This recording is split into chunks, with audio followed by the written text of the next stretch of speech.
Hey futards, today we're joined by Nallok, the other co-founder of the metadao. We're going to talk about what he was doing before crypto, how he found Bitcoin through the mining list. Back then he used to mine Bitcoin and later he built a crypto fund. He's going to tell us that story. He's going to tell us what a motorbike he drives back home and what plane he used to fly. He's going to tell us how he found Solana and Invictus, how he became such high agency. Then we talk about metadao in general, the early days, how Nallok got involved, how his role evolved, how he became one of the main characters, and how he built futarchy as a service, and what are the next steps for futarchy as a service, what's the vision where we want to take this product moving forward. And then we're going to talk about the crypto markets in general, in particular market making, risk model in DeFi, LST and restaking risks, and we're going to end with his best and worst trades and book recommendation.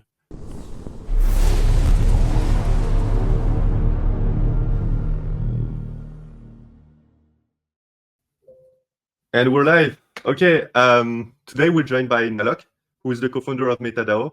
He's been with us since the very beginning. So as usual, this podcast will be in two parts. First, his background, and then we'll discuss futarchy and market dynamics. To get started, Nallok, my first and usual question is, who are you? Well, thanks for having me. I appreciate it. I'm really excited that you're doing this. It's really exciting for me to see this evolve and hopefully get better dissemination of information to the community and hear more about the people that make up the community. So I'm excited for this. So thanks for having me on this. Who am I? That's a very good question. I'm 36 years old and I'm still asking myself that question. I would say that I'm an entrepreneur in heart and spirit.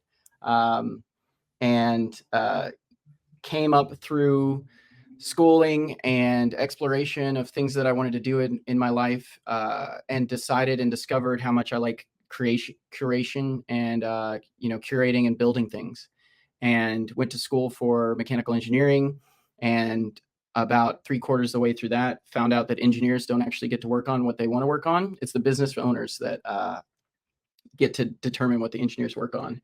And so spent the next roughly 2 decades in business. And that probably took about 15 years to realize it's not the business owners that make the decisions, it's the financiers. So moved into trading and finance stuff, which was really exciting to make that discovery. And that's where I'm at in my life right now. As far as personally, I'm a very exploratory individual. I've learned to say yes to a lot of things and learned that exploring the world is something that I really enjoy, and exploring and learning about people is something that I really enjoy. So nice. Okay. So you kind of touched on it, but before crypto, so you work on all these things. When exactly did you join crypto? How did you find out about it? So I was on the email list for the Satoshi white paper, and read the white paper, and I was like, internet money, this is cool, because I was a huge proponent of the internet. I worked as a technologist at a plastic surgery center, and I was a huge proponent of moving to the cloud before that was a thing, and I was a huge proponent to marketing on Facebook before that was a thing. And so my desire and understanding of technology, I feel like, was that, there's the future to this, right? It just makes sense logically to me that the internet exists. We have social media, we have these other things, and it just makes sense that money's on the internet. So I started to play around with Bitcoin, started mining Bitcoin on the CPU, and then eventually there was a Java applet that you could install in web browsers. So I installed the Java applet for mining Bitcoin in a lot of web browsers in places that I won't say because it may get me in trouble, but plug those all into Slush's mining pool back in the day, and it'd spit out Bitcoin, and that was pretty cool. But there was nothing that you could do with it, right? The infamous pizza was like a huge thing because we were all excited that somebody was actually willing to take this digital money for something of value in the real world. And then I think Mt. Gox came around and started to buy and trade Bitcoin on Mt. Gox. Local Bitcoins was around. I mean, there was a lot of cool little things that started to pop up where you could trade cash for crypto for Bitcoin back then. And I thought that was exciting, and started buying Bitcoin from Charlie Shrim on BitInstant. You would go to a Walmart and you'd get a MoneyGram or a money order, and you would send him money, and then Bitcoin would show up in your Mt. Gox wallet. So yes, that was like the unprofessional period of crypto, but I knew that I wanted to work in it. I just didn't know any path of who was doing what. It didn't feel like there was emergence of a community or like what was being built, and finally got exposed to a hacker house in Washington, DC, where I met somebody that was like also like, hey, I really like Bitcoin, and made a good friend in him, and he invited me to go to a hackathon in DC where we were hacking the Oculus Rift. And that was the day we got there was the day before Facebook announced their acquisition of Oculus. So it was like a big announcement during the hackathon for 72 hours. And at that hackathon, I met my future business partners that wanted to do crypto. And that was the day that I entered crypto in a professional sense, because we wanted to build a crypto fund. Okay, that's kind of a wild story. How would you compare the vibe in crypto back then to today? You know, it was very interesting. I mean, you still have a lot of the technologists, the people that are like deeply impassioned by like the philosophy. So like that definitely hasn't disappeared. I think the demographics changed. I had a lot of conversations with the libertarians back then, and I've seen a lot of those people, or at least the people that I've seen, you know, in the circles that now I'm in, you know, that has decreased. And the general sentiment was when people started using it or started become practical, or governments started wanting to regulate it, it became less interesting, but it didn't change the sovereignty idea. I think that there was a lot of like more poking around with the potential. Bitcoin constrained a lot of things, right? So the talk back then was microloans, wallets, how to build communities around that. Ethereum hadn't come out. You had Litecoin, you had some of the other Bitcoin clones that were back then, but definitely there was a lot more discussion of the philosophy and how this could change the world. That I don't think's left. It's just become more and more practical with examples now, where it's like, well, now you can do payments instantaneously. Now we can have performant blockchains and see that. So I think that that's probably the key difference between it. And back then it was 30 people in a Hotel Radisson conference room, and now there's entire convention centers and cities that are sold out, you know, so, and that travels the world, and that's really exciting to see. So the expansion of the industry has been phenomenal. I think the other key difference is back then we were all wondering whether this would be made illegal or not, because it was so nascent, so early, and you know, certainly was sensitive. But you know, the fact that didn't come to fruition, I know we still deal with regulation today, and we're still uncertain about a lot of it. But back then, it was really palatable that like this could be made illegal anytime. Why are most of the OG from that time not here anymore? And I wonder if it's age related or not. Would you say you're one of the only one you knew about back then that's still in the industry today? No, I mean, you know, like Vitalik's still here. So Andreas Antonopoulos is still here. Like there's still people that are here, and still like if you listen to Andreas speak on any of his videos, right, he's still saying the same thing he was saying, you know, 10 years ago when I met him. And so that speaks more to the time and like what we were talking about then, which is like philosophically, why is this important that sovereignty exists?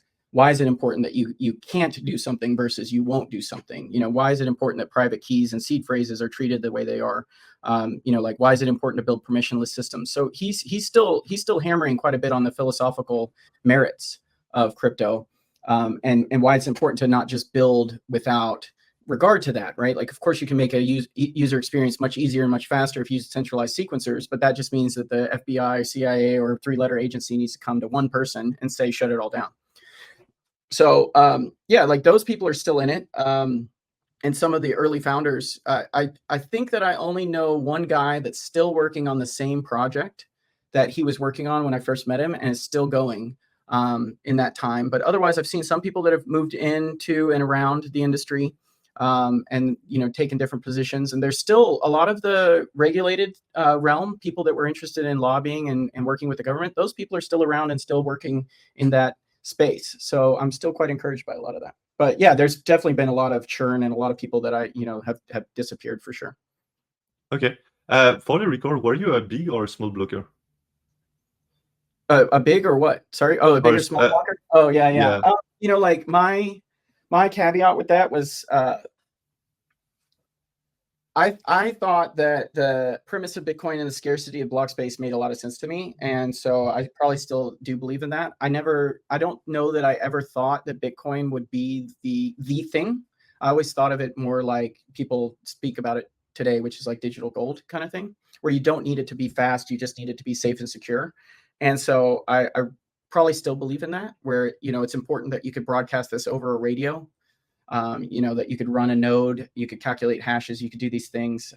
You know, it's got to be very simple, very crude, and that's probably where it should live and always exist. So I guess small blocker. Okay.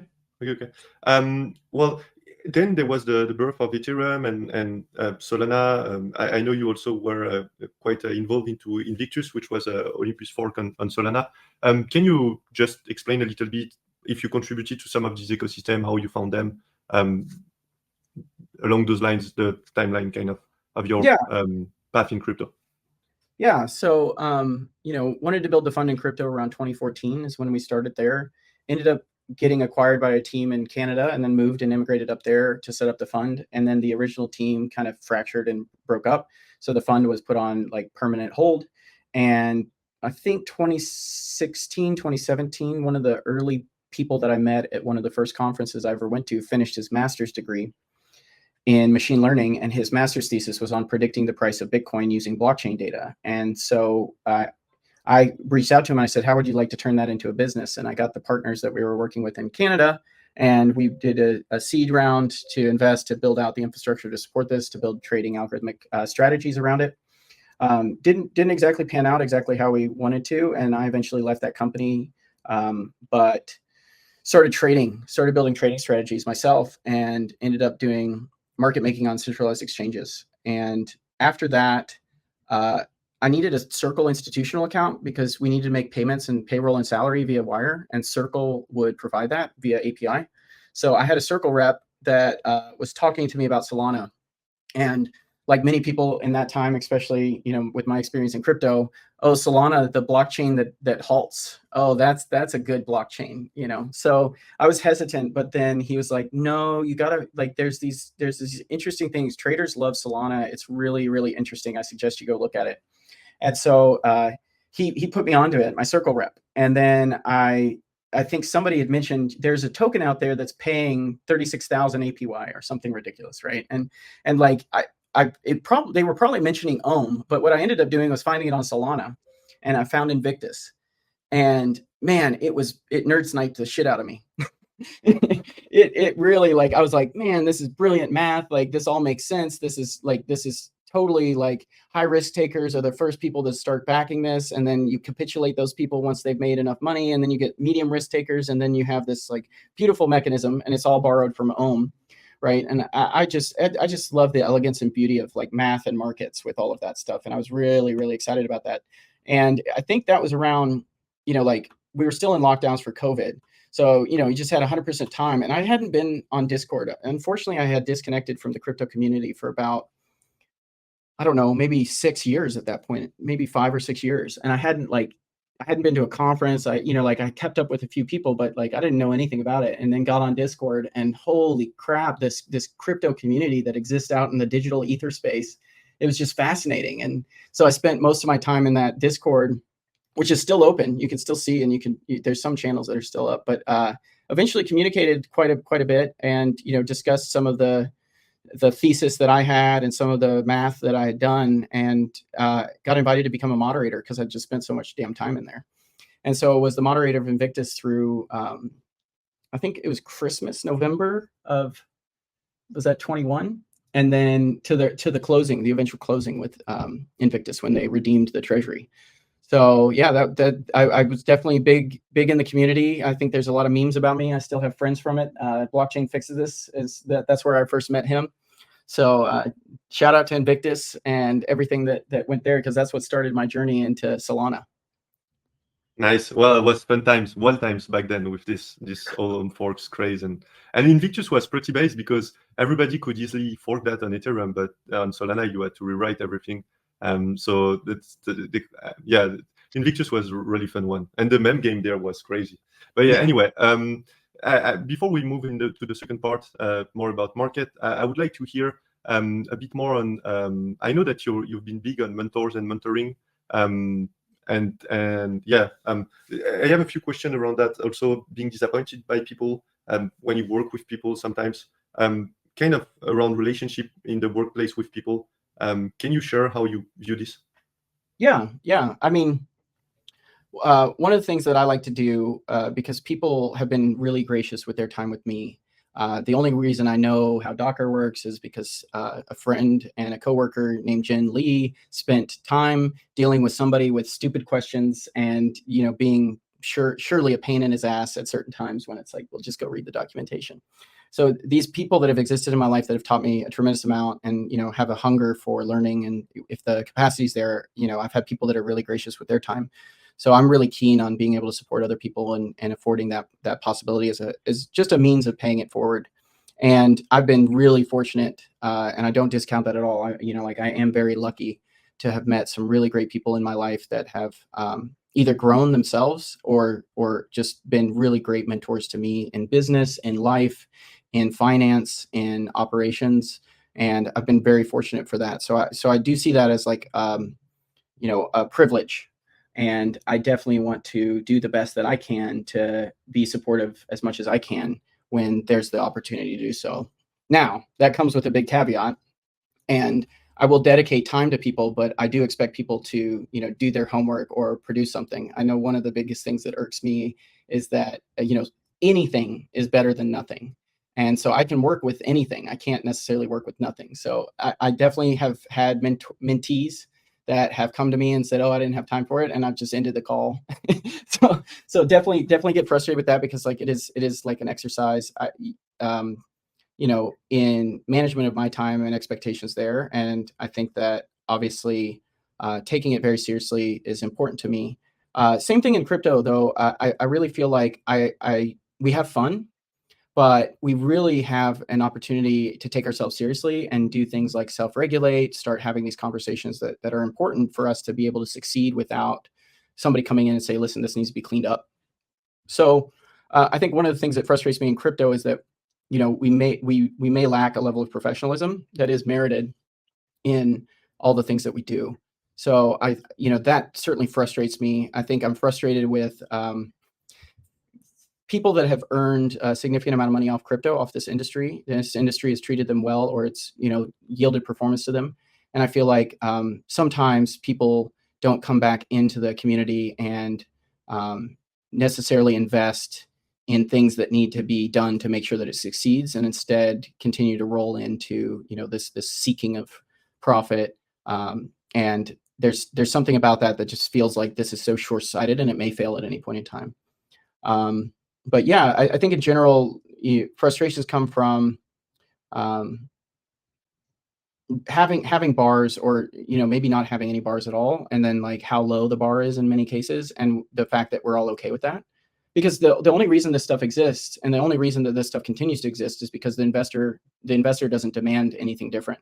So that says something about us, right? Like if these things are the investable ideas, then that says something about the market. That says something about the investors. And I don't blame anybody, but if the market doesn't demand it, what else are you supposed to do? And that's one of the things that excites me about metadao and working on some of this stuff, is to rethink some of these alignments, even at the cost of maybe self-interest, but just because my self-interest is aligned with the longevity of crypto. So if I can align it with that and crypto succeeds, then that's a huge win for me, from a philosophical standpoint, from an emotional standpoint, and from a time commitment standpoint. You're one of the highest agency people I've ever met. How did you become like this? Was it something that you were born with, or you acquire with time? No, like certainly wasn't born with it. I think there's a few critical events that happened. And I think, one of them was I met a very skilled operator, and, was fortunate enough to be a business partner with him.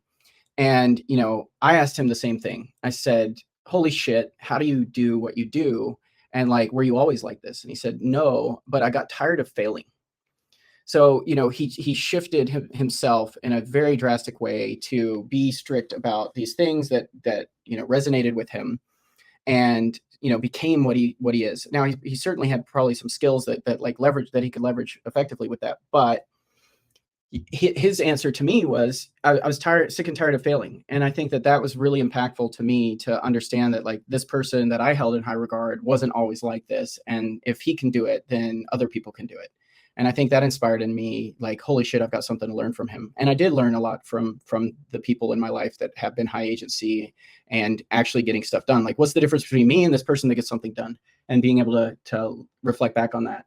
And I think the other thing is he had a conversation with me once that really corrected my behavior, because I was on his team and we were doing something, and we have our daily stand-ups, and we go through stuff like what are we doing today? What did we do yesterday? Did we complete it? If we didn't complete it, why didn't we complete it? And what are we going to do differently? And most importantly, like why was what we were doing important? And so that's how I got some of these methods. And I know that these are well-defined business book tasks and ways to organize and structure people for stand-ups and whatnot. But he kept me back one meeting because, I said, well, I was supposed to email so-and-so. Why didn't I get to it? And I was like, well, I just didn't feel like it was important. And so he held me back from the meeting. And, he's a very serious guy. So it's hard to like read any kind of emotions. And it was very intense, especially when I didn't know him as a like friend or a, partner. And he was like, well, why didn't you get this you're supposed to email this person. Why didn't you get it done? And I said, well, like I can email this person at any time. And he was like, no, Colin, you now have delayed, it's Friday now, right? So if you email today, they may get it, they were East Coast, we were Pacific time. They may get it after hours. And then it may be delayed till Monday. And then Monday, they're going to follow up on everything else that they need to catch up on. And then it could be delayed until Tuesday. He said, anytime you're interacting with people, the best thing you can do is be immediately responsive and get stuff done. And then he gave me a book, Getting Things Done. And so it said, you got to read this and then, like generate a report for me about it. And we'll discuss it next week. So like the intensity of like trying to correct behavior was very like palpable and like actually invested time in me.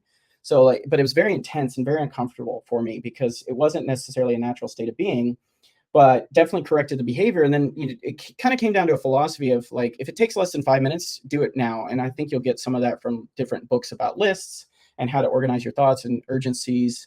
But so now I just make sure that if there's anything that should be done or relies on other people, I make sure that I'm in it. I struggle with this still, but that I'm very responsive, that I have a high sense of urgency with this stuff because now it's in their lap. And then consistent follow-up for stuff like that, because not everybody has a high agency and some people certainly need reminding. And I do too, even when stuff gets really bogged down, I need constant reminders from people to pay attention to certain things. So wasn't like this, definitely had a lot of coaching and a lot of corrective behaviors and a lot of failures that then got the corrective behavior done. And then eventually just kind of morphed into the business operator where if you don't do something today, there's nobody else to get it done. And I think that weighs on me quite a bit, that like the organization and teeing things up and making things easy for you to navigate your daily existence just really catapults you. And I don't know that this is a true statistic or anything like that, but it's showing up's like 90% of the battle. So if there's one thing you can count on me for is to show up, is to be there, have my full self as much as I can be. And I think that goes a huge, huge way. So even that, and knowing that, if you can force yourself just to do those things, I think that that's an important step that starts to get you in the gravitation of getting things done. Well, there are still a few questions I wanted to get in before we move to the second part. You also drive bikes and fly planes. What bike do you drive and which plane do you fly? So I have a Ducati Monster 696 from 2004. It's orange and black, and I love it. It's a beast, and there's something about the Italian motorcycle that's nice and fuel injected engine, But I used to have a Harley Davidson Sportster, so I got the Cruiser, but I really like the sports bike because you can go fast and do stupid things on it. But that's in storage right now in Kentucky, so I'm not riding a motorcycle right now. And then airplanes, I think 2007 is when I got my pilot's license, maybe 2008. Had a break from engineering school for 3 months. So I spent every day in an airplane learning and studying, and then got my pilot's license. And so I trained in a Cessna 152, which is a small airplane. And then I took my license exam and my check rides in a 172, which is a larger airplane. I've taken lessons in float planes, which is amazing. If anybody's got their pilot's license and have your single engine land, but you're interested and you have a place that you can, float planes are awesome. And I've had I've been afforded the opportunity to fly in other people's airplanes and fly around and have that stuff with the airfields and the places that I belong. So it's been really fun. I've actually been to Oshkosh twice and got to meet Burt Rattan from Scaled Composites, who did the Spaceship One, which was which became Virgin Galactic. So I got to see the Airbus A380. Those tires are massive. Oshkosh is really cool, and it's something that if people like flying, I highly recommend going to. What will you do when you get gray hairs? Will you go back to flying planes? I don't know. That's a good question. I was talking to people on the bus last night. I said, what happens if you put me on an island with no stimulation? I wonder, like, could my brain adjust to its new environment? No, there's a lot of things I'm impassioned by. I really like working with my hands. I really like construction. I like, playing with the land. I love growing things. I grew up on a farm, so I had a lot of like country experience, I would say, and that's something that I really have an appreciation for. But I work in technology because what you can do with a keystroke versus what you can do in the real world, it's pretty impressive. What you can deploy to billions of people versus like what you would have to do the same thing construction wise. But yeah, I think definitely would, if I'm thinking about retirement, I definitely think mentorship, teaching is something that I really enjoy. And then working, there's certainly is appeal to having Starlink in the woods somewhere to me. And I've met some interesting people that have done that. So maybe something like that. I have a huge growing book list that has definitely been suffering. I haven't read in a long time, and that's something that I really, really miss doing. Nice. Well, we'll get to the book list at the end. Now let's move into the second part where we talk market dynamics and futarchy. How did you find out metadao first? Yeah, so I was a late joiner compared to most people here. I met Profit at Breakpoint in Amsterdam. Chris from Chainflows, who runs a validator. I had started participating in the validator ecosystem because I run a validator and then have supported and administered other people's validators at this point.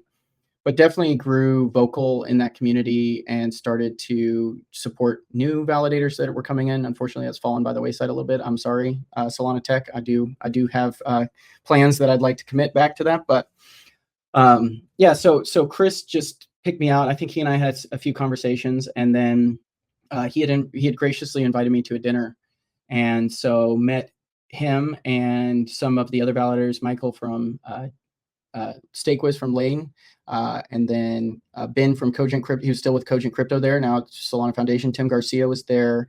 Crisp from Drift, Big Z from Drift were there. I'm trying to think. I probably missed a few people, so I apologize. But we were all sitting there, and I happened to sit across from this person who was discussing their belief that we didn't need currencies anymore. We could just all exchange algorithmically short-term commodities futures. And I said, this person is on to something, because I could see this just playing out. Now, would it be 50 years? Would it be 100 years? Would it be 10,000 years? I don't know, but it makes a lot of sense to me. And we got to chatting and continued to chat and walked over to another after party and continued to chat there. I went in really quick, and they were talking to a group of people outside when I went into the party. And then they were still talking at the end when I left. So definitely engaging individual that successfully has nerd sniped, I think, 99% of the community. like it's through direct communication. I know Mountain DAO, like sitting down next to people and saying, what do you know about this? What do you think about this? So it's a labor of love and an appreciation for it. So that's where I first met Profit, in Amsterdam during a dinner party at Breakpoint. And did futarchy clicks instantly for you? I think futarchy clicked instantly. I hadn't read the paper, but I read the paper and then read the description, because I understand markets as these brutal things that teach you something about yourself. I understood markets as competitive. I understood markets as, if you want to do short-term, high-frequency trading, I knew that those participants existed and what it takes to compete at that level. I knew about manipulation in markets and trying to do that. I knew about low liquidity. So all of these things instantaneously clicked for me. And I thought, man, this is something that's really exciting. And to be honest, there's been a lot of stuff that's been promising in crypto that just never kind of arrived. And we've kind of existed in this zone for quite a while now. And when I saw this, I was like, holy shit, this is something that's really cool. And I haven't really felt like this except for the early days when we're talking about what you could do with Bitcoin, with microloans and the future of banking and all this stuff that like was really promising. And it just feels like it's just been so slow to deliver. So yeah, it clicked instantly and I was hooked. Yeah, I remember when you joined the metadao, you said something along the lines of, for once we found again some project that still has the cypherpunk ethos and that like truly innovative and radical. And yeah, I don't remember how you framed this, but I was like, it's resounded with me. Was like, yeah, that's why all of the futars are here. And actually, the first people who joined the community, and it's one of the reasons I wanted to start this podcast, to hear their personal story, were like really impressive people. And I think it's because it's one of those very few projects that's really could change something.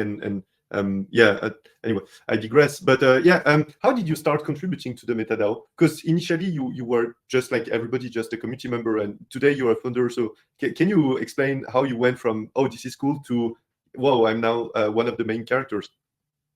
Yeah, like, I mean, that's still not entirely clear to me either. So just to be honest, like, it's like, you know, like I need to go back through Discord history and see like when anything like happened. I think, you know, like obviously I tend to gravitate, I communicate a lot, right? I type a lot. I'm very vocal about my opinions, and I'm willing to debate extensively. So I apologize to everybody, but you know, that's just my innate being. And I decided a long time ago that I was going to be myself, and people can hate or love me. My job isn't to get everybody in the world to love me. But I think that I kept a lot of ongoing conversations with Prophet in DMs, and we talked a lot, had a lot of calls, because we were talking about different things with markets, different interesting ideas or thoughts, different struggles, or, you know, considerations. And, you know, that's how I've communicated with a lot of validators. That's how I've communicated with a lot of people in crypto, and have built the friendships and relationships that I still have to this day. And I think that was probably extremely important for like early days, like for being somebody of any kind of significance. But, you know, to be honest, this was just default mode. This is an interesting person. Even if this isn't something that like I'm a part of, I still like interesting people and the way that they think. And I take calls from many people just exploring ideas that they're in their discovery of crypto for, or, you know, want to debate an idea or a tweet that somebody came out with that was thought provoking. So I have a lot of that. And then the airdrop happened, and then the launch of the UI, and, you know, the first experiment, right? And I think that the UI launched, and I mean, this is an infamous story at this point, but I said, there's no way that this trades at book value. You know, people would be insane to buy, you know, like the airdrop with cash at the full value. So I put, and I wanted to see the books have some orders on them. So I put 330 meta up for sale at $1. So put an ask up, and then realized very quickly that you couldn't cancel any orders on the books. So that's when it was, I think that was December, and, you know, like off for Christmas break. Now there's not a lot of stuff that's going on necessarily. So, and just to add a bit of context here, so like Prophet, he built the programs, and he built a very basic UI, but there was no UI, right? And so some people started to contribute and build the UI, but it was like done. It was not some professional thing that's been built over months. It was just like quickly spawned, and one pull request after another. It was getting slowly better and better, but that was a process, and there were a lot of things were breaking. But that was really fun, and that also showed that people were willing to contribute and add the things they want to see on the UI themselves. So yeah, so just for the context. Yeah, and I think that showcased everybody's desire to see the experiment play through, for sure. Like if, you know, I grabbed the UI, I pulled it in, and I said, I'm building what I want to use for, you know, like I want, and, you know, like because I've got a month to work on something, and my React's rusty, but I've traded a lot, so, you know, and I've never interacted with OpenBook V2, so, or OpenBook Serum I had played around with a little bit, but yeah, like it was just like, hey, I want to see orders that are up. I want to be able to cancel them. Yeah, I want to, you know, like set a price for limit. I want to see the books. So, you know, that was just what I wanted, and just charge ahead because it's open source and there's people that are contributing. So somebody could double check my work if they wanted to. But if we could deploy and have features that I want, then maybe somebody else wants those features, right? Like somebody else maybe wants to cancel their orders. So I think that evolved certainly. And then if you look at Git commits there, I think I dropped off for a little bit after a lot of this stuff was done. You know, we could trade proposals. We traded 16 or 17 proposals on that UI. You know, we did progress it quite a bit during Mountain DAO, but I think, you know, it was pretty, I'm pretty impressed that like the contributions that we made as a collective got us to where it was, and people still traded that on mobile devices on airplanes, right? Like these proposals, right? Like this stuff wasn't, you know, you didn't have price, the order books weren't updating, you had to hard refresh the page. I mean, we had a lot of like rough edges, and I think that's also what excited me. But my big motivation for all of this, right, with especially with Prophet, I was very forthcoming with him. I said, I want to know if this breaks. And that was the conversation, I talked to Ben about before his proposal, because we were going to put up a proposal that diluted everybody by 90% because we hadn't had a proposal that failed yet. I was like, I don't know that this works. So my initiative there was like, I want people to use it, and then I want to see where it potentially breaks, because I've never ran this experiment, and you can't have like a self-validating experiment. You can't say, oh, well, we only pass proposals. We've proven the concept. So, we at Mountain DAO, we wanted a proposal that would fail. And it just so happened that Ben put up a contentious proposal and like got the activity that it did. Otherwise, that was going to be a like 90% dilution proposal. That was the next one. And then people threw up other proposals and those failed. And, the community came together to trade those and discuss those openly. And I think that that's what was interesting that evolved out of it, right? Like you can discuss till the cows come home. But it comes down, excuse me, it comes down to trading, right? Like it doesn't matter what you're saying about a proposal. It doesn't matter, like nothing matters except for the trading activity. And I thought that was really interesting emergence and the emotions that people felt about it, right? I know that you and I had several conversations during Mountain DAO about like the flood of emotions, and then like all this spurious activity, and like what's going on, and how's this, like what's happening. And like I truly was an instigator of a lot of that, because people were coming to me to initiate proposals, right? So like I was just if somebody came to me, even if it wasn't a proposal I liked, right, get a proposal out, because I want to know where this breaks down. I want to know where because the longer that you wait to understand that, the less I have confidence in the system. So I was really keen to stress test it, and that led me to a lot of interesting things and understandings about the dynamics of how this thing actually works in the real world, in the live environment. And, Prophet invited me to come to Mountain DAO, and I was exhausted from traveling for the past 2 years. And then I said, you know what, I'm just going to go. And I started at Mountain DAO building my funding rate arbitrage strategy. And I was dedicating maybe 10% of my time to metadao. And then as the attention picked up, the demand for everything that was going on, my partner that was there with me, Reed, he was like, it seems like you need to dedicate way more time to this. So why don't I just work on, the funding rate strategy, and you go do this? And I said, all right, thanks. And so that was quite interesting evolution. And then that's kind of where all this exploded into where we are today, and the position that I'm in today. And I've told Prophet this many times. I'm like, you're the one that sat alone building this from nothing for a year. Like I don't deserve this. I'm just a vocal person that gets shit done. Like there's nothing about me that knew or like really gravitated towards this outside of like what makes sense to me now. But like I didn't read this paper before. I didn't know anything about it before. So I'm extremely appreciative and humbled by that, and still trying to navigate and do the best that I can in this role, in this position that's been afforded to me. But it kind of felt logic for most people. Like, for example, for me, I remember I wrote a draft for a futarchy as a service proposal, and you were doing all the things on the UI. You were always answering people. You were basically handling so many things that I remember telling Prophet it would be cool if it was Nallok who run this, because he just has much better context, and his higher agency, and his output is insane, and is more experience, and I think that's the best guy that we could dream of to run it. And he said, yeah, I completely agree. And then you agreed to do this proposal and build futarchy as a service. And actually, I'm really happy you did, because it was so challenging. I think in the beginning, building something with a decentralized community where you don't have employees. You have people who tell you they will commit a certain number of hours, but they have other things going on in their lives, and you don't really know how much they are going to commit. And I think there was a point during the building of futarchy as a service where a lot of people would have gave up and would have said, okay, I will stop right here and return the fund, because in 2 months, the scope of everything we have to build and the output that's the challenge from building with a completely decentralized organization without people already knowing each other's and being comfortable working with each other's and all these things, I think a lot of people would have gave up. But not you. And so can you explain us how you drafted this proposal, how you and then how you executed on it? What were the challenge, the thing that worked, those that didn't?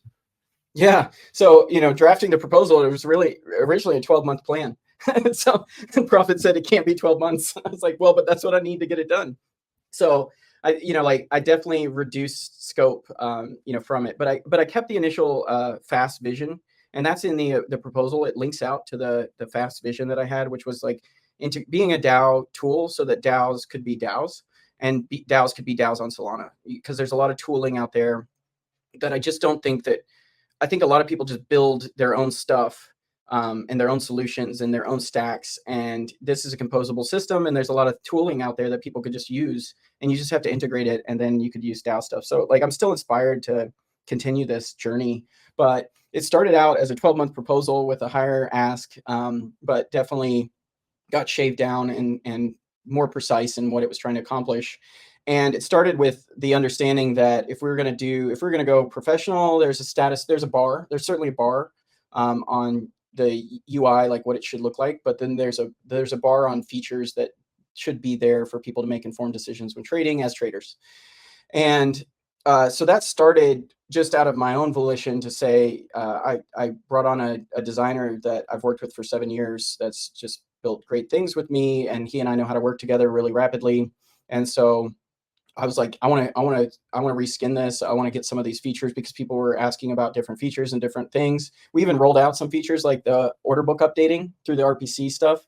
Got that going before, the proposal was out, and I was paying people out of pocket to continue to work on this stuff, because I was like, this isn't to my standard or like a product that I would put my stamp on, and I kind of like my stamp. Like I'm not trying to like toot my own horn, but I think I have a bar, and like I at least want to put my best energies there and say that there's something there. But going back to the proposal, it certainly was an appetite coming out of Mountain DAO was, hey, we'd like to use it, or can we use it? And so the question was, okay, well, what do we need to build to afford people to do it? And spent some time drafting out this vision, and then coming in and narrowing scope was like the initiative. And we had a lot of people that were contributing it to varying degrees early on. And, it was great. It was really great, short-term, high agency, and moving around when they could, which was great too, right? Like this is a volunteer job, like for all we knew. And, so, just considered the resources that were around us in the community, and said, okay, let me go to this and say, how many developer hours is this going to take? And then what developers would I be using? And that just comes from project management that I used to do in Web2 advertising tech, is running teams.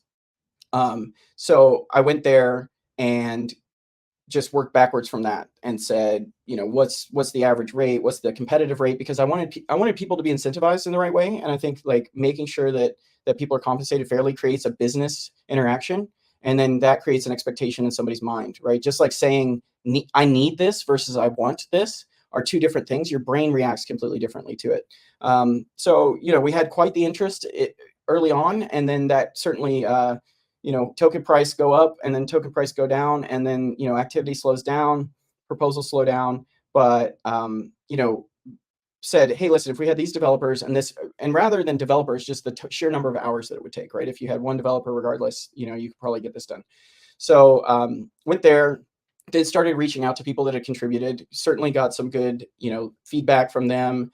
They were interested. I think we had maybe 10 to 12 people initially signed up and ready to rock with this. And that quickly, fell down. But I did estimate and account for expectation of churn and expectation of like the fact that this is a new team. Who knows what we're going to do? I think one of the really big pain points was you didn't know that this proposal was going to pass. So building out project management and all those tools and everything would have been such a better way to start it. But I think it was also like on the tail of Mountain DAO. So just coming back from an intense 30-day period with 200 people around you at all times, I think like I had to recharge a little bit. So proposal passes, and then you're like, okay, well, now we need to start. So I think that was rocky to start. And I really tried to be verbal with people and, express that and say, yeah, this is going to be rocky. I apologize. It took me, a couple weeks to get in the flow. Again, I hadn't run teams for probably 4 or 5 years at this point. So it'd been two of us working on engineering, right? And when you're two people, you're in sync, and like you handle this, I'll handle this. So it was a little bit different. And then, definitely worked with people on stuff initially. And, probably around week 4, the core group got in a groove where we were, like we knew what to expect from one another, and we knew what to expect from people that weren't contributing, so that we had a better understanding. I still think that like the hourly estimation for things like what you can contribute was probably not the best. It was probably better to have, this like a contract, right? Like you derive a contract with somebody and you say, this is what you're responsible for. This is the expectation of delivery, build out a proper engineering spec. But I don't really think like that. I'm not a software engineer by trade. I didn't train for that. So that's probably my inadequacy. And people probably could have worked more easily with that. But yeah. And then, as stuff was going along, cutting scope. That's the one thing you can do. You can add more people, but then that doesn't typically do anything. So the one thing you can do to deliver is cut scope, and that's what we were very good at. The core feature set that we released with was stuff that we made the determination that needed to be there, and then the nice to haves definitely got pushed, but continue to be massaged out. There were plenty of bugs that we had to, we're getting into stabilization of the current systems that we have at play. And yeah, I mean, there was never a doubt in my mind that we could deliver on this. And I continue to reiterate that to people because you could always cut scope. So I was really engaged with that. And to add a bit of context, it's when I say that it's hard, it's because when you have 2 months, there is this internal conflict between being a kind of flat decentralized organization where people can participate, common proposal, contribute with their skill set, and then move to some other proposal, and it's a much more fluid and dynamic type of organization, and having a more rigid Silicon Valley startup type structure where you interview people, you know what they're good at, you know when they're available ahead of time, and when you want to build something, they're already there, the team is already formed, they already work together, they already know each other, the cadence, the all of those things are already set up. And so when you are like working on one of the first very high scope proposal that include more than a few people, and it's on a 2 months short timeline, you have kind of a cold start problem where it cannot go perfectly. And so I think that was the really challenging part. And you've did great at it, honestly. You've done a stellar job at like herding the cat and making sure everybody was moving forward and add everything that was needed, or if something was not delivered in the way it was expected, to quickly get somebody else to come and support on that. So yeah, it was a great management, man. Well, I appreciate that, and I want everybody to know this wasn't me. This was the team that put the hours in to get the code out. I was pointing at a whiteboard 90% of the time. So like this, like the skilled engineers on the team that produced this in the time crunch under these circumstances, it really speaks to their capacity as individuals and as developers. And like it wasn't without trials and tribulations behind the scenes to get this stuff out, but I think it does speak to the capacity and what people are capable of at the end of the day. And if there's one thing that I think my superpower is to remove anything that's in the way of other people, and that's what I work the hardest to do. And so like that was my role in it.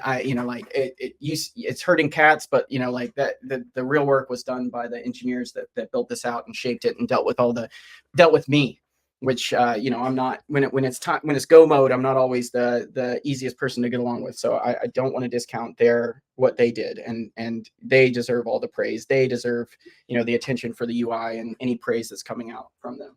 Yeah, that's 100% always a teamwork. It's nothing as good as this ever come out from us, only one person.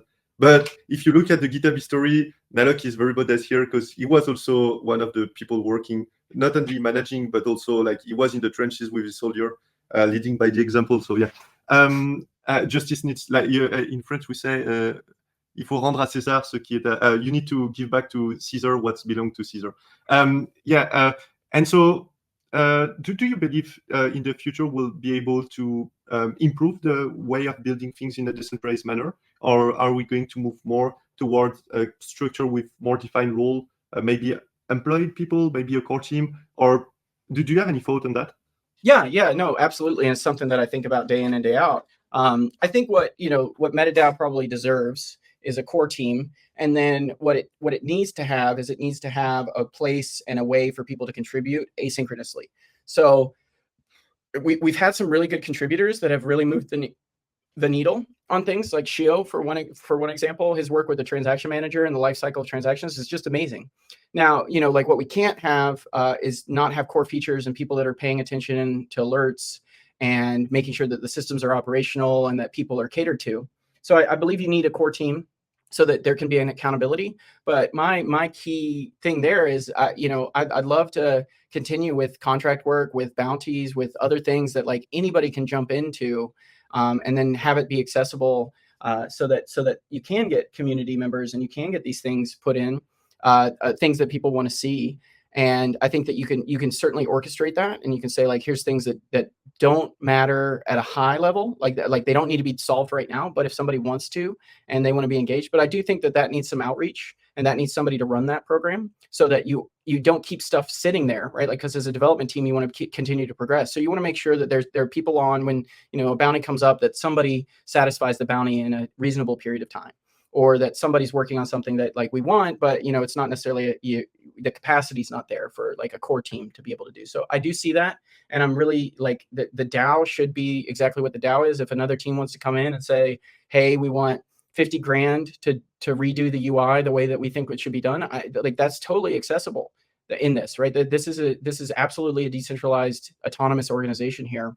So I do think, though, that having core team members is critically important to be able to support a platform and a service that other people use. Nice. And I guess also having, for the second month of the proposal, most of the people working on it fly to Malaysia was also helpful to have everybody in the same office. Even though it also works in remote, but you need those moments where everybody is in the same room and you feel the same sense of your urgency. And there is so many questions left, man. We'll never finish all of them today. Here's what you can keep me. You have me as long as you want. I extended our calendar. You can trim this and cut this however you want. You can release an extended edition. You've got me for all the questions you want to ask. Oh man, that's so kind. Well, let's do them and we'll see. I just wanted to not make a 2-hour podcast because there is so many podcasts. It's saturated. But the thing at the same time is that this podcast is not made to be like I'm not trying to monetize it or make it a big thing. The main people I'm doing this for are the people that are in the community and want to know who the other people in the Discord that spend time talking with are.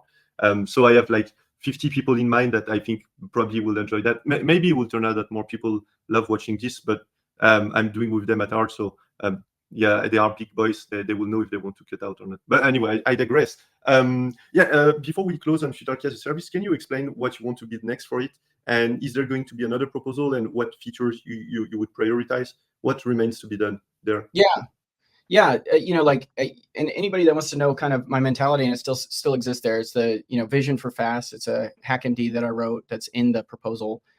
It's a link out because the proposal is just supposed to be about what we're trying to accomplish right now. But my vision is like integration into other systems. So squads is one of those things where you do need complex people to do complex instructions or manage funds or take some actions. And squads affords a config authority that allows the DAO to be a signatory and an administrator to the multisig, so that if everybody died, not something I like to talk about, but if everybody died, the funds aren't just locked in that forever. The DAO could claw it back. The DAO could even be a signatory on it, like through a requirement, like anything over, $50,000 needs the DAO to have a proposal to sign any transfer out. You could do a lot of cool things with that afford DAO flexibility and still management. I know Profit's been talking about optimistic governance as a means of increasing throughput. So having something where you have granted authority to certain keys that are allowed to put transactions or interactions with the DAO treasury or any of the DAO accounts, and the DAO can still create a proposal to eject those transactions and remove those signatories or remove those privileged users. So you could still have a dictator that needs to get stuff done, but the DAO always has a check and balance with it. And I think that's really interesting. And the UI will need to have stuff like that, so you can monitor what's going on and, be able to create a proposal really rapidly if you need to eject those things. So I'm keen on building DAO tooling to keep DAOs autonomous and in check without having to do what we did here, which is benevolent dictators for 3 months. One of the interesting things that's evolved out of this, and reading the Drift Discord and participating in that when they launched their first proposal, was people come in and they say, all right, well, I want to do something, right? I'm used to voting, and we've taken that away from them, and I think that's a shame, and we need to figure out how we can change that. So I really think, and have really been gravitating back towards these social components in the application that keep people there and keep people with stuff to do. And so I'm really keen to explore some of the ideas that I have there. I mean, we have reactions on there, and I thought that's pretty cool. And I think we want to have comments. We definitely want to be the place where communication happens around these proposals, because, Discord goes down or anything that happens, you definitely want to, I really like it as a preservation of history, so that what people were thinking and how to do there. I think some of the social behavior and influence from people that are participating in these proposals having some sort of metric and measure so that you can see who the people that trade these things effectively are, so that when they offer an opinion on a proposal, maybe people listen to it and think about it. So I think you can do a lot more with social that I'm really, really encouraged by. And then obviously leveraging permissionless access and how we do that and how we go about that with DAOs, right? One of the key things you want to do there is make sure that this stuff, I mean, it exists on chain. It's open source. You can see the source code for the programs. Anybody can deploy one. Anybody can deploy proposals if you figure out how to use the SDK. So I think that's an important pay attention to, because DAOs may want to be leveraging this in their systems or platforms. And then, make sure that our platform allows for that. So DAO creation, proposal creation, those are things that are top priority right now. I'd love to bring order books back. I'd love to bring other things that are revenue sources for DAOs in, so that the DAO could create, say, a Sol linked account for people to write through and earn rewards for people that want to pay. Maybe there's an opportunity there. Manage NFT collections, trade NFT collections, be able to trade unique instruments and metrics rather than token price. Those are really interesting things. So I think that there's plenty to do and plenty to justify things that the next 18 to 24 months, I think, build this out. Not futarchy is the thing that underpins it and makes this work, but the DAO tooling, I think, is the bigger game, and the incentive structures and the systems and the proposals that you build are all examples of how to run this one way or another. And I think that that's really, it's important examples, probably as much as the platform is. So things that worked and things that didn't, and making sure that that's surfaceable to people, and that we're giving hints to users, and that we're providing them with the features that they want. So I see the work as massive in undertaking, and it'll just improve. And I think it'll be a no-brainer to come over to futarchy.metadao.fi and start your DAO there, because it's got the tooling that you want. Yeah, I really vibe with this vision, especially because when you vote, you always vote for the DAO you care about, that you're probably in the Discord, etc. But when you have a futarchy, I could go trade a proposal for a DAO that I'm not in and I don't really care about, but I just see the market are mispricing something and I want to make money, so I go trade because I'm incentivized to. And so if all the information are directly on the app, and there is kind of a framework that I expect to see the comments somewhere, and not like it's on their Discord and it's presented in a like very different way from what I'm used to from another Discord, etc. And so, because I think at some point we'll have a feed with proposals from different DAOs, and so maybe I can filter by tokenomics, and I can go focus on which proposal I want to read, and figure out if they are properly priced or contribute to repricing them, hopefully making money. So yeah, that's I think that will be a very, very cool product. I'm very excited to see how it develops. Well, and let me say this, you highlighted a major point here, right? Like you may discover DAOs that you're not engaged with anyway, but this is a great tool that would cause you to explore DAOs in a way. And I think that is not a user story that I want to discount. I think that is a really interesting thing, and a really interesting user story and user behavior that I want to cultivate, that I want to make sure that this stuff is interesting to people once again, because I feel like DAO governance has not been interesting for a long time, and it can be controversial, and that's what drives interest, but the day-to-day may not. But if you're saying, well, there's a new proposal out for a DAO that I've never looked at before, but I want to see if there's an opportunity to make money, so I'm going to pay attention to it. And I think that's really an interesting user behavior that I want to lean into really heavily. And futarchy is a rabbit hole of rabbit holes, and in the app I think it's a bit the same thing, because I've seen some proposal. There is not a certain size of liquidity for me to go trade in, so I might see a mispricing but not be super interested, because the opportunity is not there is not enough depth.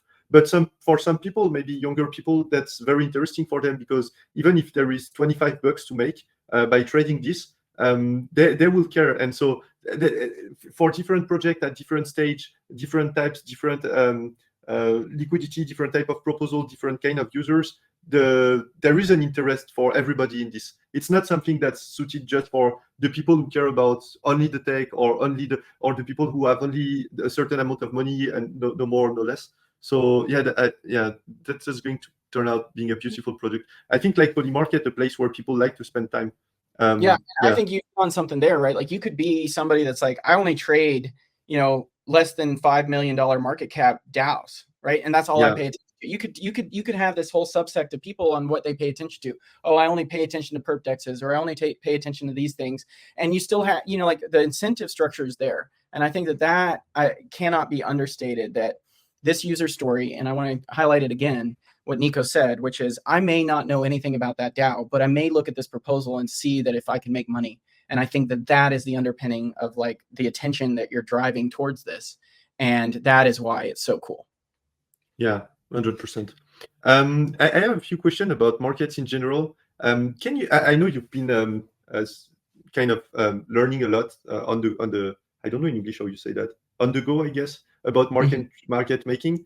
Can you explain a bit what it is and how it differs in TradFi versus crypto? And then tell us what's the state of the market making in crypto today. Yeah. So market making simply is like adding volume into the order books for centralized platforms or decentralized platforms. Like if you do contract work, then you have this stipulation for what the requirements are for you to add that volume to the markets, or you have a trading strategy pricing model that works off of market making in a order book fashion, or in markets. You can do the same thing with liquidity provisions in probably concentrated liquidity, or what Meteora has done with DLMM, where you can do price bands and you can do order steps. And so you can do a lot of interesting stuff. So market making is evolving in the decentralized ecosystem, but market making in traditional sense is providing liquidity on both the bid and the ask side of the books. So when you go see an order book, different market makers may have different strategies that they do. But if you are a professional market maker, you're either making money off your pricing models and risks, or you are under contract by a third party, or like the exchange itself, to provide liquidity to the markets. And you do that through placing orders on the books. Your goal as a market maker is to have good pricing models so that you step out of the way of big moves, and that you're just making money off the difference. Or in many cases, market makers lose money, but they more than make up for it in either token warrants and token allocations, or from what the exchange pays them to provide that liquidity.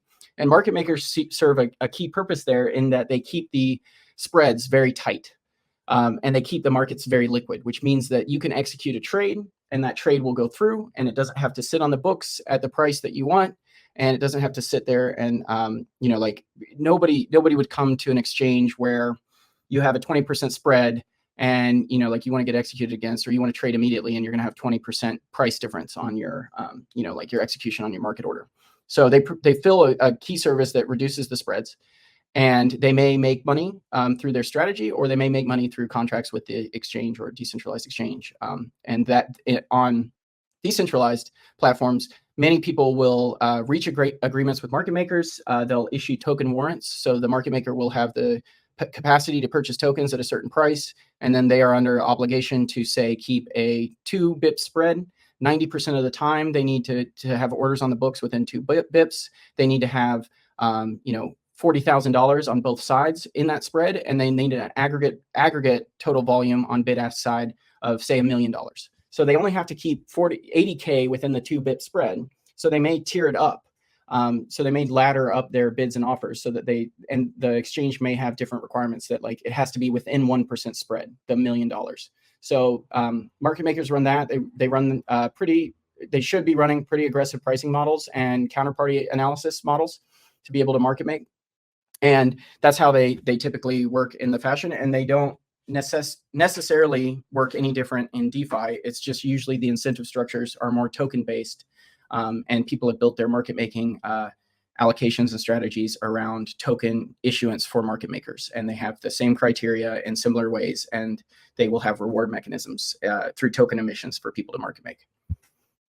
Makes sense. And so in crypto today, the market making landscape is a bit, I think it's something most people don't really understand who are the main actors and what's going on behind the scenes. Can you explain what you know about the state of market making, at least in the Solana ecosystem? Who are the main players, and like some left after last cycle, right? Yeah. Can you explain a bit on that? Yeah, so you've got Space Monkey. Shout out to Space Monkey. He's on-chain market maker, probably the largest in Solana right now. You had Jump that was market making in Solana. You had GSR what's it, GSR? And then you have Wintermute, are big players in market making as well. As far as I know, Jump is no longer market making on Solana. And then I'm not sure about the other players and parties. And these are the professional market makers that exist. And one of the things is that exchanges will come up with compensation plans and criteria for market makers. And many exchanges that are seeking volume understand that spreads and liquidity are paramount for activity to take place. So a good market maker, you really have to incentivize well, because they're going to be they're going to be high demand in a competitive market. And I think that decentralized platforms have neglected to understand this in the way that the big players are understanding it. And I think that a lot of people think that they build the platform and then the liquidity and all these participants are going to come. And they're not thinking that they have to incentivize and that they have to bring engaged parties, and then they have to align the incentive structures to make sure that that you create a partner in your market maker. As well, crypto presents a plethora of challenges to take what works on FX or what works in equities markets or futures and options markets and bring that on chain, because the way some of this stuff is architected, the nuance of dealing with the blockchain, the problems with Solana with landing transactions, how do you even work with these systems? How do you back it off? There's a lot of really interesting challenges, and these markets are very small compared to their counterparts. If you get into traditional finance, they're extremely small, but then if you go into crypto, compared to Binance, these are tiny. And I think that you create an opportunity where small participants that, what Citadel would balk at is really significant for a small player. And so you create the opportunities there, but you end up with higher spreads, lower liquidity, and then, people aren't as engaged to trade. Now, you still have that people are going to swap, people are going to accept slippage, but it's not an ideal market. And it's not an efficient or effective market. But that's the state of it as I understand it today. And, people can reach out to me and correct me if I'm wrong. I would really appreciate a better understanding of anything. I just know the troubles and the issues that I run into when I try to build strategies on chain and versus strategies on centralized exchanges with normalized data, normalized pairs, normalized understandings of these systems and things. And coming over to crypto, it can be extremely frustrating and debilitating to try to engineer a solution that works with systems that do back off or back up on centralized exchanges, because your goal is to bridge liquidity if you can. Because if you could take a huge order on chain and then just back it off on Binance, then the liquidity exists on chain. So those are exciting things that I think can happen. I think that make it easy for market makers. If market makers are used to making money through a contract that says it's going to be $20,000 a month to do it, don't give them a complex token strategy for all these criteria and then pit market makers against one another. I think you should just look for good market makers and then just pay them cash like they want. You're the one that can convert the tokens. You're the ones that can do it. I think that'd be my advice to these things, and rethink your market making incentive structures and see there are good people out there. There are teams that probably are willing to take the risk and jump into crypto, but definitely want to make it simpler for them, not more complex. They're already taking on a huge challenge trying to figure out how to make it work, but don't make them think and calculate how much money they could potentially make given a token and then like all this other stuff. I think that's really hamstringing a lot of these on like upcoming DEXs and decentralized DeFi protocols and platforms.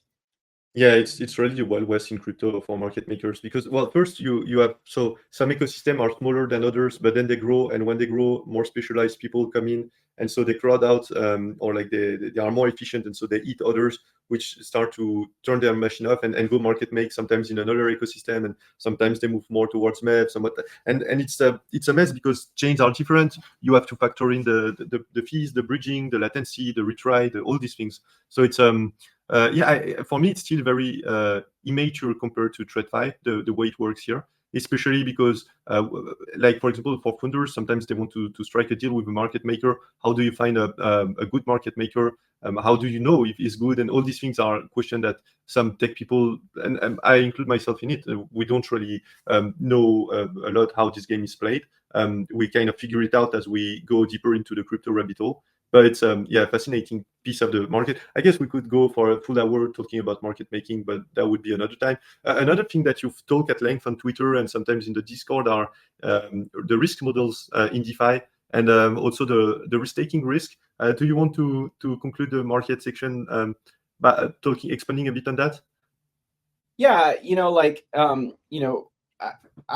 don't know if this is true of everybody that trades, but it seems to be a consistent thing, and it's something that I had to learn because I didn't start out a trader.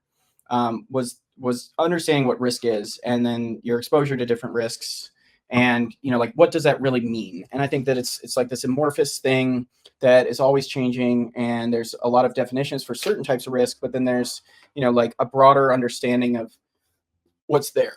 And one of the key things there too is to take your risk and adjust your returns based on what you're risking. And that's just risk adjusted returns, so that you can kind of understand, like, yeah, you made $20, but you were risking 2 million. Right. And in that case, you're like, well, that wasn't worth it. Right. Like that. If I give you $2 million, how much money could you make me? Like, even if you started a bread shop, like you're going to make me more than $20. So it's just not capital efficient.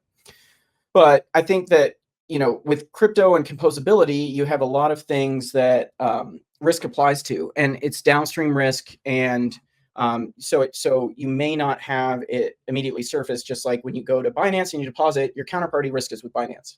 But if you go into MarginFi and you deposit into MarginFi, right, you have MarginFi risk. But if you borrow, and then you deposit that into Drift, then you have MarginFi risk plus Drift risk. And so the composability is amazing, right? You can do a lot of stuff with it, but I think that you also introduce these these systemic risks that exist cross-platform through composability, because if somebody somewhere is willing to tweak their risk model, it can have large downstream effects for everybody. And one of those things is, rehypothecation of assets. So, like you take something somewhere and then you say that you've got another value somewhere else. And unlocking liquidity is another common thing that I hear about with stake and things there. So I think that what ends up happening is people figure out ways to do looping. They figure out ways to do certain things that effectively create and put on more risk in every system, right? Because you're composable. So you may think that Sol is a relatively stable, unvolatile asset. But if somebody's got, a $200 million position in Borrow and Solend, right, and it's about to go underwater, and a liquidator is going to have to pick it up, and there's not a counterparty, a market maker or a liquidator willing to pick it up, you've created this like bad debt within the system. And I think that because of the composable nature, we take a lot of risk, and you've introduced a lot of risk into these systems, and we probably are handling a lot more risk in downstream effects that you're compounding it. And that's just my gut. I don't necessarily have any stats or statistics for it, except for when it comes to LSTs and staking and creating these tokens that afford people the capacity to loop and do other things that effectively leverage up the SOL positions in there. So if you can deposit an LST and borrow SOL, because SOL is, like a non-appreciating asset, but the LST is an appreciating asset. Technically, it should be, like you should always be able to borrow as long as the interest rate on your borrow isn't too higher than the LST's earning potential. You should be able to borrow it safely. But that doesn't account for perturbations or like high volatility of SOL, which brings down the price value of like other LSTs, or even depegging of these LSTs, because there's not enough capacity to do instantaneous transactions from LST to SOL, because an LST exists as a staking pool. So if you want to withdraw from the staking pool, you're still bound by the staking contract, which is, an epoch, which is 2 to 3 days roughly. So you have time risk there, right? We've introduced time risk. You said 2 to 3 days. That's what you have to be willing to wait. But are people willing to wait? You and I talk about it now. 2 to 3 days seems reasonable. Yeah, that's totally time. But people aren't rational. If it depegs, maybe more people see it depegging and they want to get out before it collapses completely, right? That's their thought process. Or they're trading. They don't know anything about the depeg. They just hit swap as a user, and then, like they get back 50% of their money. And I think that, the user experience there is really poor, right? And building poor experiences in crypto is not what we should be after. And, that just creates a larger hill to climb to, combat anybody's negative feedback or experiences. Because say that happens to that person leaves crypto, and then they go tell everybody crypto's a scam, right? And it's not because they were truly scammed, but it's because of the way that the systems work. And those systems are designed and built by us. And so I think that there's some accountability and responsibility and understanding. And, like we've definitely learned a lot coming through all these experiences together. And I hope that this is, codified and brought on. But I don't think that you can get away with talking about risk-free things or not bringing up the risk and expecting to have an informed market participant or an informed investor. And that's where I think, regulation probably got a lot of things right on what you can and can't say, how you can and can't say something. And, just because we don't like regulation because of certain things doesn't mean you have to throw out all of regulation or all of these things. There may be some really good reasons that in the past 100 years that this stuff has become what it's become, and we shouldn't discount that. And so those are the things that I think about when it comes to risk. As far as restaking, I'm not entirely sure that I have a informed enough opinion on that. I think I've touched on what I believe I do have the understanding of, which is LSTs. I don't think that those are necessarily free to just have other excess rewards that get paid out, and it makes sense. There's still somebody that's going to trade and let you get out of an unstaked position instantaneously, and then that capital needs to be available to trade or be available to restabilize in the event of a depeg. And if that capital is not there, then you didn't unlock anything. And if that capital is there, like if the capital is not there, then you unlocked leverage. But if the capital is there, you didn't unlock anything, because dollar for dollar, whatever you created in LST should be backed and ready to be executed against, which effectively means that capital's locked, just in a different way, right? And so it's not staking money, but it could be real money, and then that's just not in the market. So I don't think there's free lunch, and I think it's quite misleading to say that you're unlocking anything unless it's just pure leverage. Makes sense. Well, just we have to wrap it up at some point. So to conclude, because I would like to keep going on that, but yeah, another time. To conclude, can you share your best and worst trades and the books that mark you the most? So my best trade, hands down, ever has been Luna, when it was like 4 trillionths of a cent on KuCoin, and then it shot up to, like maybe 1/1,000,000th of a cent. I was joking the night that I put that trade in. I told my partner I wanted to put 20K in, and he is the yin to my yang. So we split the difference in certain places, but I always heed to him when I have a crazy idea, and but he still lets me make the trade. So I think we put in like $2,000 and made that like $12,000. But if we'd put 20K in, it would have been a different story, like really different story. I think that was a funny trade with it all. I think the worst trade that I've ever made is probably like with Ohm and Invictus in time. Definitely believed in the vision and the mission there. Definitely, if I still hold my Ohm, but it's definitely lost a lot of attention and interest, and certainly has changed a lot of things from the initial vision. But definitely lost quite a bit of money there. I've definitely sold Bitcoin at 75 cents. I've sold Bitcoin at $13. I've sold Bitcoin at $300 because it was a reasonable return. But looking back now, you definitely say there's been opportunities that could have changed my path in so many ways. But I definitely think that I've been wise with the things that I have gone after, and it's made me so much long-term focused. And I think that's what I'm most proud of. Nice. And for the books? Misbehavior of Markets by Mandelbrot. I think that teaches you a lot about what people see in things. It teaches you a lot about trading behavior, and I love Mandelbrot sets, fractal patterns, and things like that. It's definitely the fact that a French mathematician at the end of his life, started getting really interested in markets is fascinating to me as a story. As far as so that's a good book on trading. It taught me a lot about like what people see and do in technical analysis. And then as far as like a biography, Howard Hughes's biography is amazing. Talk about a person with high agency and delivering on results and charging ahead and blazing ahead. I mean, he was absolutely insane, but learning about that lifestyle and the things that you can do as a human, I think is absolutely fascinating. And then, let's see if there's anything else. If you want to read a really good science book about a theory that's to be determined, I really love Cycles of Time by Roger Penrose. It talks about conformal cyclic cosmology. I really love that theory. I think it makes a lot of sense, and I'm really keen to see if that gets proven. So those are probably the 3 books I'd recommend to anybody if you want to have a good time.